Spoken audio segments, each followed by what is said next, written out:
やっほやっほ、イヤホン買ってるかい？ふぐみかんのイヤホンレビューの時間だよ。今回は発売から時間が経ってるけど、CCA の2代目8バランスドアーマチュアイヤホン、CCA CS16。このイヤホン、発売時期と同時期のライバルの関係で、いまいち注目されなかった1台なんだけど、実際掴んだ人からの評判は良かった。各有僕も特売で掴んできた口だ。詳しく見ていこう。CS16 って前にレビューしてたんじゃなかったっけと思う人、実は、CCA には、すでに4台、シーホニャララ16という型番を持つイヤホンが登場してる。最初に、世界で一番最初に1万円を切った8バランスドアーマチュアイヤホン、CCA-C16 がリリースされ、その次に、CCA 初の8ドライバハイブリッド、CA16 が登場。3番目に登場したのが、この CS16。C16 を置き換える、新型の8バランスドアーマチュアイヤホンだ。ちなみに、すでに4番目の、KZZSA 相当のモデルとなる、CCA-CA16 Pro というハイブリッドも登場してる。よくわかんなかったって、とりあえずまだレビューしてないってことだよ。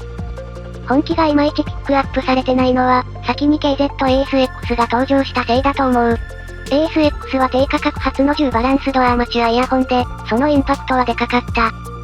音は期待とはちょっと違う方向にインパクトがでかかったが、すでに2機種リリースされてる8バランスドアーマチュアイヤホンと、新型の10バランスドアーマチュア、お財布はどっちに優先されるかな？そんなわけで、発売順を考えろ、という断末魔とともに、CS16 はそっと当て馬みたいなポジションになってしまったわけで。CS16 の構成は、超高音域2、高音域4、中音域1、低音域1の構成。他の KZ 製8ドライバモデルが超高音域を重視したり、3種類のドライバを組み合わせる構成だったりする中で、CS16 はきちんと独自の組み合わせを持ってるぞ。好き嫌いが分かれた ASX と比べると、超高音域が2台減っていること。それから、ASX は新型のバランスドアーマチュア、すべて型番のお尻に S がついたバランスドアーマチュアドライバーを使ってるんだけど、この CS16 では末尾に S がついてない、従来型のバランスドアーマチュアが使われてることがアピールされてる。外装に関しては、ASX などに近いんだけど、地味に ASX よりちっちゃくて、個人的にはこちらの方が収まりがいいものの、相性が良い耳の形はあんまり変わらないんじゃないかな。付属品などは ASX に近く、最近の KZ と共通。ただし、イヤピはふにゃふにゃなので、密閉を取るのは人によっては難しいかも。その場合は素直に違うイヤピを使おう。黒のヘアライン加工が施された金属製のフェイスプレートに、CCA の文字が金色で浮き上がるフェイスプレートは、KZ、CCA 系のイヤホンの中で一番高級感がある。エッジ部分も ZS6 のような削って鋭いままおしまい、というわけではないので、すぐ削れてきたりするわけではないはずだ。内装については、4種類のバランスドアーマチュアが中高音域よりに複数台配置されている構成。簡単に言っちゃうと ASX の超高音域が半減した感じの組み合わせだけど、そこは最終的にチューニングで緩和されてるはずだ。まだ ASX の市場からの反応が反映される前に発売された1台なので、そこら辺の傾向も ASX に近そうなんだけど。結論から言っちゃうと、本気は ASX の辛いところが減った、聞きやすい ASX、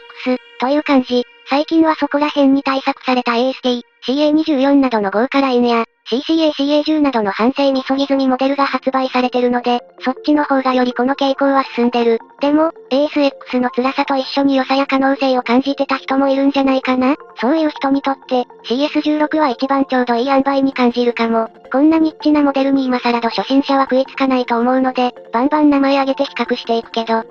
TRN の類似構成、バランスドアーマチュア8と比較すると、本気の方がメリハリがある。TRN の上位機種はみんなフラットな音を出すので、それより個性が欲しければおすすめだ。最近発売された CCA-CA10 と比べると、高音域のピークが若干強い。こちらの方が明瞭感や清涼感は強いんだけど、一方で刺さりや 8kHz の強い共振が苦手な人は要注意。と言っても、それが市場にとってちょっと無理、となったラインが、KZASX なので、そのラインまで行ってなければ問題ないんじゃないかな。高音域がくっきりと出て、それを邪魔しない範疇で気持ちよく低音域が出る。音の広がり方や響き方も素晴らしく、中音域あたりも厚みがある。KZ 系のあっさりとしたサウンド、ファンが一番求めてるのはこの音色かもしれない。8バランスドアーマチュアの良さは、中音域あたりに出てる。5バランスドアーマチュアや3バランスドアーマチュアのより構成が小さいモデルでも、くっきりはっきりとした音は出してくれるんだけど、ボーカル帯域がシャープになりすぎないバランスになっているのを体感したぞ。本気は ASX はちょっと無理なそうに、でも ASX に可能性は感じたそうに、その正体を教えてくれるモデルなんじゃないかな、と思う。素直にこっち先に出してりゃもっと売れたと思うんだけど、時期が悪かった、の一言に尽きるな。実際、この音は多分聞きたくなるタイミングが確実にあると思う。聞きやすく、ASX や ASF より長時間装着額にならず、でもって AST よりもさっぱりしつつバランスドアーマチュア8より低音の量感がある。個人的には KZCCAK バランスドアーマチュアイヤホンのちょうどいいバランスの一つ、だと思うな。でも低音ドバドバが嫌いじゃないなら、ハイブリッド系もいいぞ。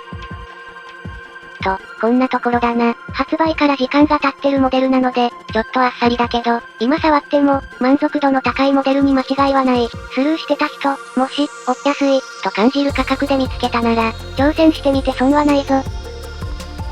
といったところで今回はここまで。